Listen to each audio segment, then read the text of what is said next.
Assalamualaikum warahmatullahi wabarakatuh. Perkenalkan, nama saya Kasifuddin, kelas A38.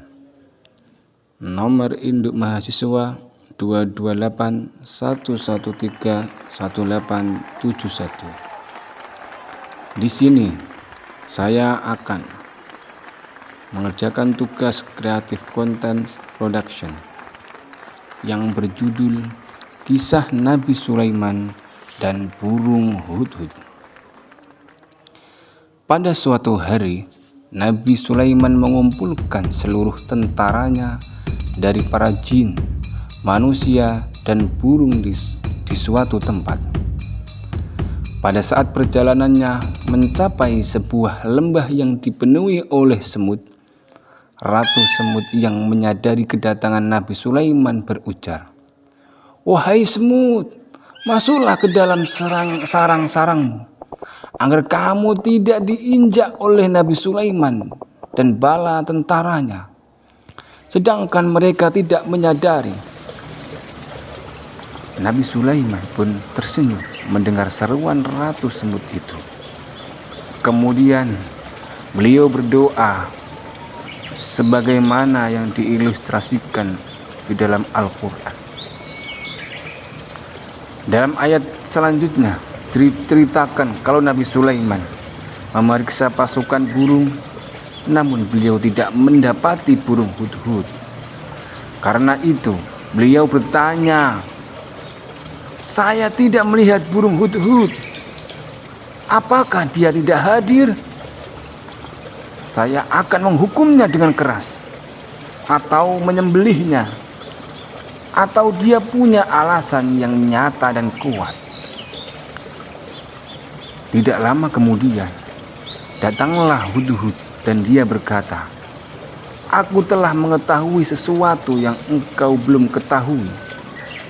Aku datang kepadamu dari negeri Saba, membawa suatu berita yang meyakinkan." Mendengar berita itu, Nabi Sulaiman berkata, "Akan kami lihat apa kamu benar atau termasuk yang berdusta. Pergilah dengan membawa suratku ini, lalu jatuhkanlah kepada mereka. Kemudian berpalinglah dari mereka, lalu perhatikanlah apa yang mereka bicarakan." Berangkatlah burung hudhud ke tempat Ratu Balqis dan menyerahkan surat itu kepadanya. Setelah membaca isi surat tersebut, Ratu Balqis mengumpulkan para pembesar kerajaannya dan meminta pendapat tentang tindakan apa yang harus dilakukan dengan datangnya surat tersebut.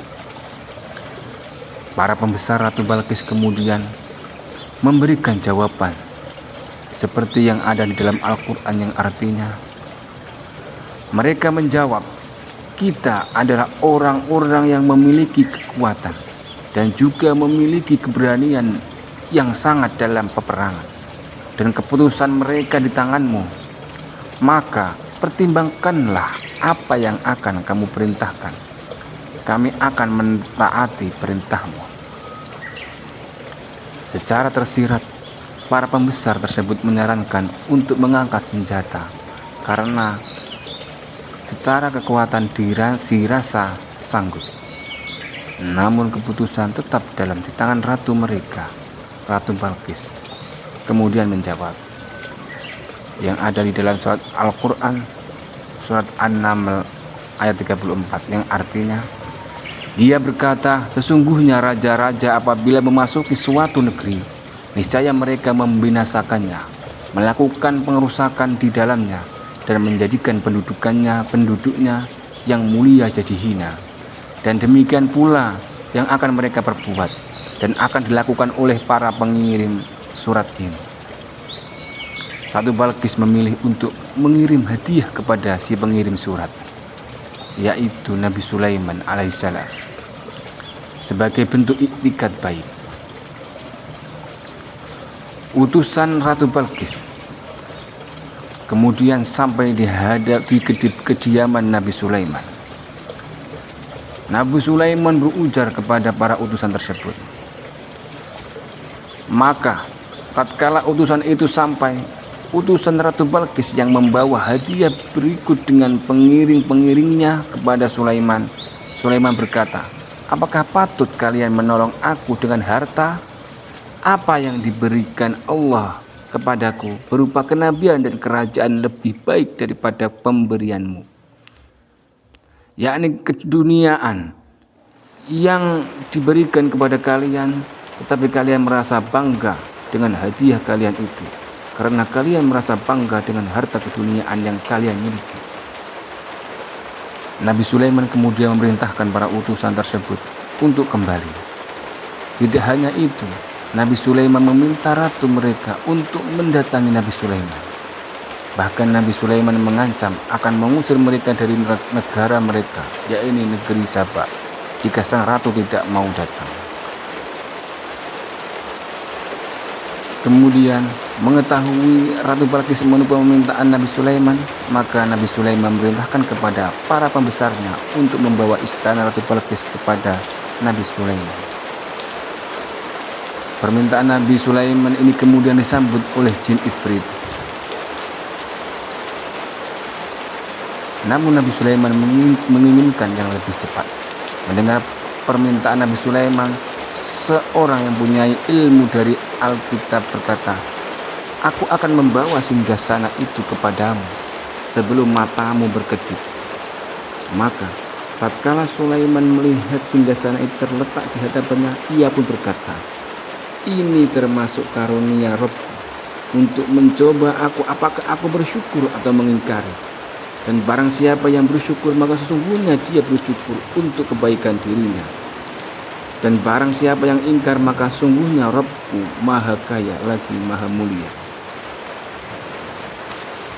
Ketika singgasana tersebut telah berada di hadapan Nabi Sulaiman, beliau berkata,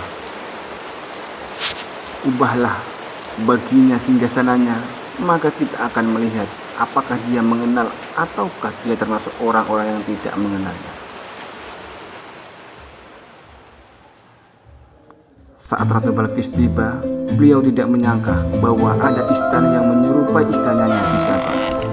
Selama ini dia berpikir beliaulah pemilik istana terindah. Saat ditanya oleh Nabi Sulaiman alaihissalam, seperti inikah singgasanamu? Dengan terperajat, Ratu Balqis menjawab, seakan-akan singgasana ini singgasanaku. Kemudian Ratu Balqis dipersilahkan masuk ke istana Nabi Sulaiman. Peristiwa tersebut membuat Ratu Balqis takjub dan menyadari kekurangannya. Beliau pun memohon maaf dan akhirnya selama ini kepada Nabi Sulaiman.